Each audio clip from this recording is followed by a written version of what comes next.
नमस्कार दोस्तों। तो दोस्तों कैसे हैं आप सब। दोस्तों जैसा कि आप लोग जानते हैं कि एसएससी जीडी का एग्ज़ाम डेट डिक्लेयर कर दिया गया है और ये आपका एग्ज़ाम फरवरी 2025 में होने वाला है। ओके, तो जो दोस्त लोग एसएससी जीडी 2025 के लिए अप्लाई किए हैं, आपके लिए आज से बेहतरीन प्रैक्टिस सेट स्टार्ट किए हैं स्पेशल जीके का। ओके, और इसके अलावा हिंदी का भी प्रैक्टिस सेट आपको देंगे।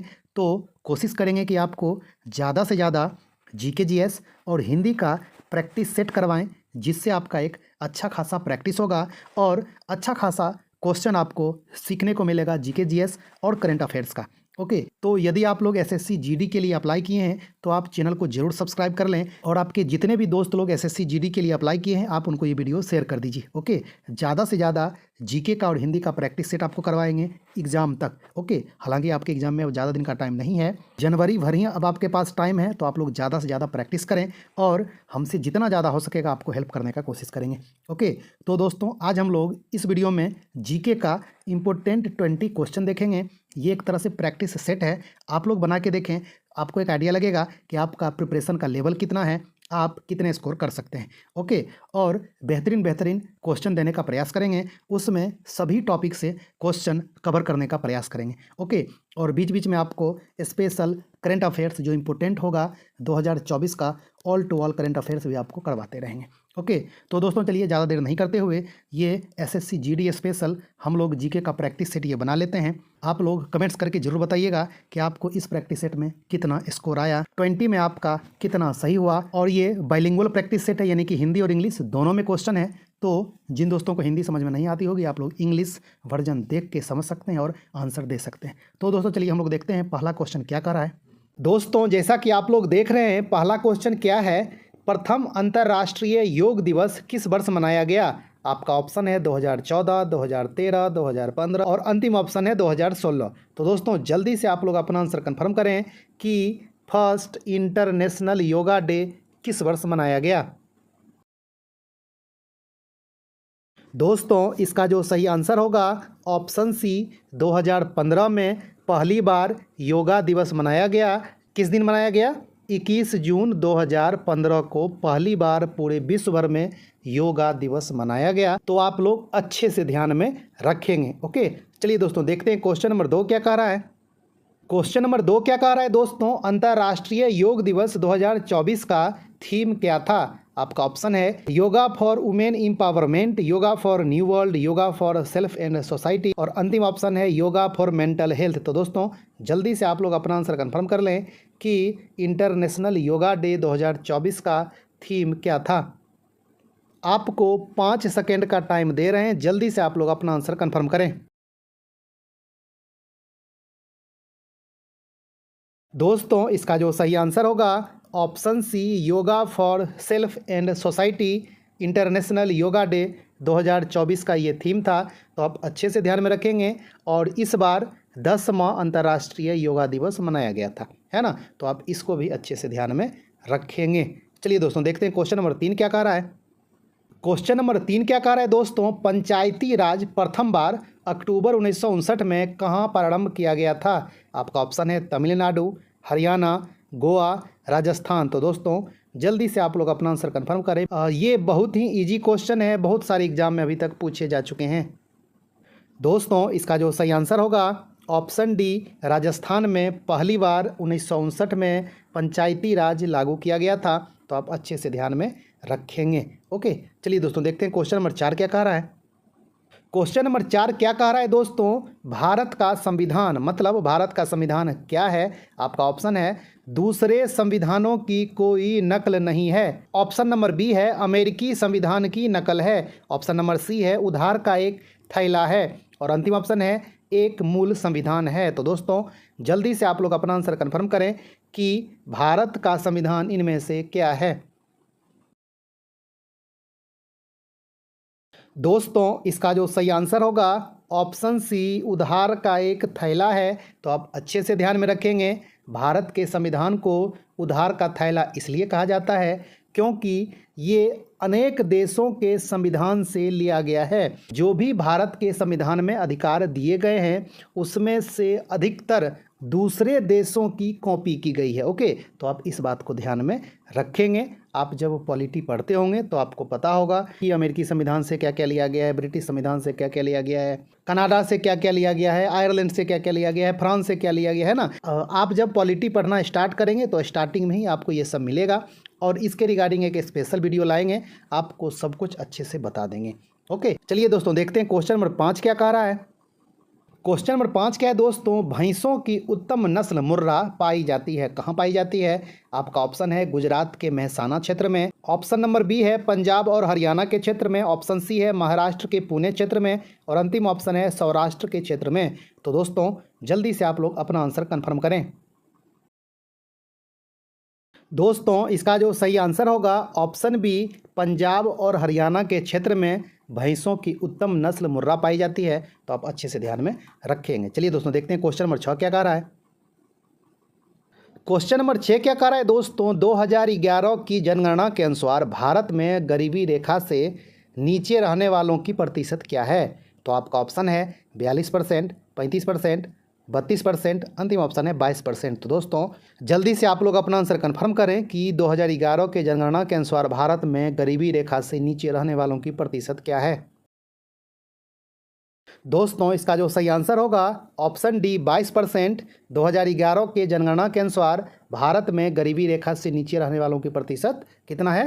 22%। ओके, तो आप अच्छे से ध्यान में रखेंगे। चलिए दोस्तों देखते हैं क्वेश्चन नंबर 7 क्या कह रहा है। क्वेश्चन नंबर 7 क्या कह रहा है दोस्तों, विश्व के क्षेत्रफल में भारत का स्थान किस देश के बाद आता है? आपका ऑप्शन है रूस, कनाडा, ब्राज़ील, ऑस्ट्रेलिया। तो दोस्तों जल्दी से आप लोग अपना आंसर कन्फर्म करें कि भारत का स्थान किस देश के बाद आता है। दोस्तों इसका जो सही आंसर होगा ऑप्शन डी ऑस्ट्रेलिया। ऑस्ट्रेलिया के बाद भारत का स्थान आता है। आप लोग जानते होंगे कि क्षेत्रफल में भारत का स्थान 7वां है विश्व में। इसका मतलब ये हुआ कि ऑस्ट्रेलिया का स्थान 6ठा है ना। तो यही क्वेश्चन में पूछ रहा था कि भारत का स्थान किस देश के बाद आता है। तो ऑस्ट्रेलिया के बाद भारत का स्थान आता है। भारत हो गया 7वां और ऑस्ट्रेलिया हो गया 6ठा पे। ओके, इसका एक छोटा मोटा ट्रिक भी है, यदि आप लोग ध्यान में रखना चाहें तो रख सकते हैं। रुक, ची, अबरा, ओ, भा, अरे। ओके, तो आप इस तरह से ध्यान में रखना चाहें तो रख सकते हैं। इसका मतलब क्या हुआ, ये क्षेत्रफल के अनुसार विश्व के 8 देश है। कौन कौन है? रूस, कनाडा, चीन, अमेरिका, ब्राज़ील, ऑस्ट्रेलिया, भारत और अर्जेंटीना। ओके, तो आप इस तरह से ध्यान में रख सकते हैं। रुक, ची, अबरा, ओ, भा, अरे। ओके, तो आपको इस तरह से टॉप 8 कंट्री याद हो जाएगा क्षेत्रफल के अनुसार। ओके, हाँ, तो भारत का स्थान 7वां है, अर्जेंटीना का 8वां है, ऑस्ट्रेलिया का 6ठा है, ब्राज़ील का 5वां हो गया, अमेरिका का 4था हो गया, चीन का 3रा हो गया, कनाडा का 2रा हो गया और रूस पहला स्थान पे है क्षेत्रफल के अनुसार। ओके, आप लोग इन सभी बातों को अच्छे से ध्यान में रखेंगे। चलिए दोस्तों देखते हैं क्वेश्चन नंबर 8 क्या कह रहा है। दोस्तों क्वेश्चन नंबर 8 क्या कह रहा है, योजना आयोग की स्थापना किस वर्ष हुई थी? आपका ऑप्शन है 1949, 1950, 1951 और अंतिम ऑप्शन है 1952। तो दोस्तों जल्दी से आप लोग अपना आंसर कन्फर्म कर लें कि प्लानिंग कमीशन का स्थापना कब हुआ था। दोस्तों इसका जो सही आंसर होगा ऑप्शन बी 1950 में योजना आयोग की स्थापना हुई थी। तो आप अच्छे से ध्यान में रखेंगे। लेकिन अब योजना आयोग को हटाकर इसके स्थान पे नीति आयोग का स्थापना हुआ है। कब हुआ है? 1 जनवरी 2015 को नीति आयोग का स्थापना हुआ है। तो आप इस बात को भी ध्यान में रखेंगे। ओके, चलिए दोस्तों देखते हैं क्वेश्चन नंबर 9 क्या कह रहा है। क्वेश्चन नंबर 9 क्या कह रहा है दोस्तों, poverty and un British rule in India पुस्तक किसने लिखी? आपका ऑप्शन है एम जी रानाडे, दादा भाई नेहरूजी, सुरेंद्र नाथ बनर्जी, अंतिम ऑप्शन है विलियम डिग्बी। तो दोस्तों जल्दी से आप लोग अपना आंसर कन्फर्म करें कि poverty and un British rule in India पुस्तक के लेखक कौन हैं। दोस्तों इसका जो सही आंसर होगा ऑप्शन बी, दादा भाई नेहरूजी ने poverty and un British rule in India पुस्तक लिखे थे। तो आप अच्छे से ध्यान में रखेंगे। चलिए दोस्तों देखते हैं क्वेश्चन नंबर 10 क्या कह रहा है। क्वेश्चन नंबर 10 क्या कह रहा है दोस्तों, अस्थाई बंदोबस्त व्यवस्था किस वर्ष लागू की गई? आपका ऑप्शन है 1791, 1793, 1792, अंतिम ऑप्शन है 1790। तो दोस्तों जल्दी से आप लोग अपना आंसर कन्फर्म करें कि अस्थाई बंदोबस्त व्यवस्था किस वर्ष लागू की गई। दोस्तों इसका जो सही आंसर होगा ऑप्शन बी, 1793 में अस्थाई बंदोबस्त व्यवस्था लागू की गई थी। अस्थाई बंदोबस्त व्यवस्था, महालबारी व्यवस्था, रैयतबारी व्यवस्था, इसको आप अच्छे से ध्यान में रखेंगे कि किस वर्ष लागू की गई थी। इसको लागू करने वाला कौन था और किस किस क्षेत्र में ये लागू किया गया था। ओके, आप इसको अच्छे से ध्यान में रखेंगे तो आप एग्ज़ाम में फंसेंगे नहीं। एग्ज़ाम में इससे रिलेटेड क्वेश्चन पूछे ही जाते हैं और ये ऑल टू ऑल क्वेश्चन जो आप देख रहे हैं ओनली एनवीएस के लिए नहीं है। ओके, यदि आप एसएससी का प्रिपरेशन कर रहे हो, रेलवे का कर रहे हो या फिर किसी भी स्टेट लेवल एग्जाम का प्रिपरेशन आप कर रहे हो, सभी एग्जाम में ये अच्छा खासा हेल्प करेगा आपको। ओके, और इसके रिगार्डिंग एक वीडियो लाएंगे, आपको डिटेल्स में सब कुछ बता देंगे महलवारी, रैयतवारी और अस्थायी बंदोबस्त व्यवस्था के बारे में। और आप लोग इस बात को भी ध्यान में रखेंगे कि अस्थायी बंदोबस्त व्यवस्था को इस्तमरारी व्यवस्था भी कहा जाता है। अस्थायी बंदोबस्त व्यवस्था को सूर्यास्त कानून भी कहा जाता है। ओके, तो आप इन सभी बातों को अच्छे से ध्यान में रखेंगे। चलिए दोस्तों देखते हैं क्वेश्चन नंबर 11 क्या कह रहा है। दोस्तों क्वेश्चन नंबर 11 क्या कह रहा है, आईने अकबरी किसने लिखी। आपका ऑप्शन है मिनहाज उस सिराज, अब्दुल कादरी बदायूनी, ऑप्शन सी है अबुल फजल, अंतिम ऑप्शन है निजामुद्दीन अहमद। तो दोस्तों जल्दी से आप लोग अपना आंसर कन्फर्म करें कि आईने अकबरी किसने लिखी। दोस्तों इसका जो सही आंसर होगा ऑप्शन सी अबुल फजल आईने अकबरी लिखी थी। तो आप अच्छे से ध्यान में रखिएगा। चलिए दोस्तों देखते हैं क्वेश्चन नंबर 12 क्या कह रहा है। दोस्तों क्वेश्चन नंबर 12 क्या कह रहा है, धन प्रवाह सिद्धांत को किसने प्रतिपादित किया था। आपका ऑप्शन है गोपाल कृष्ण गोखले, महात्मा गांधी, दादा भाई नौरोजी, रविंद्रनाथ टैगोर। तो दोस्तों जल्दी से आप लोग अपना आंसर कन्फर्म करें कि धन प्रवाह सिद्धांत को किसने प्रतिपादित किया था। दोस्तों इसका जो सही आंसर होगा ऑप्शन सी दादा भाई नौरोजी ने धन प्रवाह सिद्धांत को प्रतिपादित किया था। तो आप अच्छे से ध्यान में रखिएगा, भारत का धन ब्रिटेन में किस तरह से जा रहा है, अंग्रेज भारत का धन किस तरह से ब्रिटेन में ले जा रहा है, इसका सिद्धांत प्रतिपादित किए थे दादा भाई नौरोजी। तो आप इस बात को ध्यान में रखिएगा, उसी को धन प्रवाह सिद्धांत कहा जाता है। ओके, चलिए दोस्तों देखते हैं क्वेश्चन नंबर 13 क्या कह रहा है। दोस्तों क्वेश्चन नंबर 13 क्या कह रहा है, विजयनगर साम्राज्य का महानतम शासक कौन था। आपका ऑप्शन है हरिहर, बुक्का, कृष्णदेवराय, अंतिम ऑप्शन है देवराय। तो दोस्तों जल्दी से आप लोग अपना आंसर कंफर्म करें कि विजयनगर साम्राज्य का महानतम शासक किसे माना जाता है। दोस्तों इसका जो सही आंसर होगा ऑप्शन सी कृष्णदेवराय को विजयनगर साम्राज्य का महानतम शासक माना जाता है। तो आप अच्छे से ध्यान में रखिएगा, ये विजयनगर साम्राज्य कहाँ था दोस्तों, तो ये कर्नाटक में था। और विजयनगर साम्राज्य की राजधानी क्या थी, तो वो हम्पी थी। आप इस बात को भी ध्यान में रखेंगे। और इस विजयनगर साम्राज्य में 4 वंश राज किया था। तो ये भी पूछा जाता है कि कृष्णदेवराय किस वंश के शासक थे। ओके, ये विजयनगर एक साम्राज्य था। ओके, और इसके अंदर टोटल 4 वंश राज किया था। पहला कौन था, संगम वंश, उसके बाद सालू वंश, उसके बाद तुलुब वंश और अंतिम में था अराविडू वंश। ओके, तो आप इसको भी अच्छे से ध्यान में रखेंगे। तो यही पूछता है कि कृष्णदेवराय किस वंश के शासक थे, तो ये तुलुब वंश के शासक थे। तो आप अच्छे से ध्यान में रखिएगा, ये तुलुब वंश विजयनगर साम्राज्य के अंतर्गत ही था। ओके, चलिए दोस्तों देखते हैं क्वेश्चन नंबर 14 क्या कह रहा है।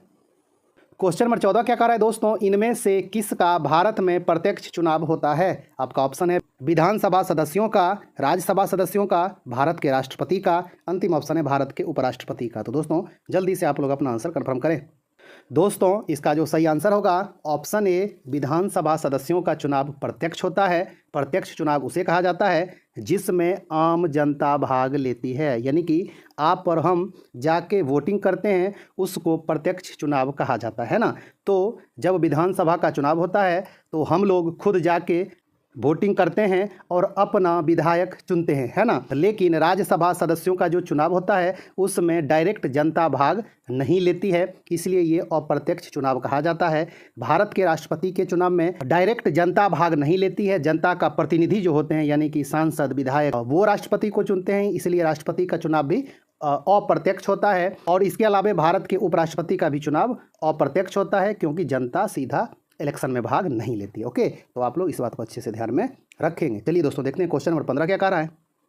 दोस्तों क्वेश्चन नंबर 15 क्या कह रहा है, फीफा वर्ल्ड कप 2026 कहां आयोजित की जाएगी। आपका ऑप्शन है कनाडा, मेक्सिको, संयुक्त राज्य अमेरिका, अंतिम ऑप्शन है कतर। तो दोस्तों जल्दी से आप लोग अपना आंसर कंफर्म करें कि फीफा 2026 कहां होगा।